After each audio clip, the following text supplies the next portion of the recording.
2004 నుంచి 2009 వరకు కూడా ఒక మంచి పరిపాలన చూసాం. దగ్గరగా మేము రాజశేఖర రెడ్డి గారిని చూసాం.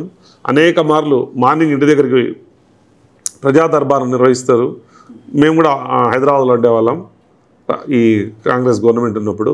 ఉదయాన్నే 6:37 కల్లా వెళ్ళి లోపల ఆడ టీ తాగి క్యాంప్ ఆఫీస్లో అందరూ కడప నుంచి వస్తారు. అందరినీ పలకరిస్తూ అక్కడే దగ్గరగా 5 ఏళ్ళు గడిపాం.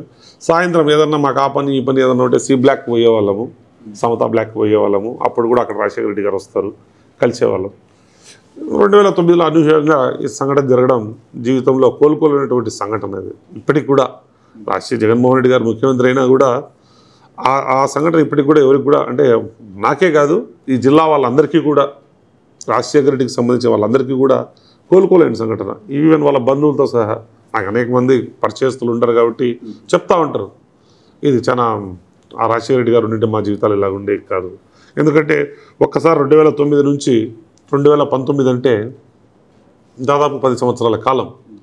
వయసు మనమేం 50 ఏళ్ళలో 40 ఏళ్ళలో 70 ఏళ్ళలో బతుకుతుంది. దీంట్లో 10 సంవత్సరాలు ఎంటీగా శూన్యం. ఇంకా రాజకీయాలన్నీ చూడలేదు మేము. జగన్మోహన్ రెడ్డి గారు ఏ ధర్నాకు పిలిస్తే ఆ ధర్నా చూసాం.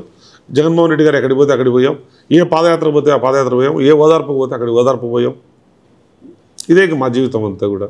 ఈ 9 సంవత్సరాలు కూడా జగన్మోహన్ రెడ్డి గారితోనే మా జీవితం అంతా గడిచిపోయింది.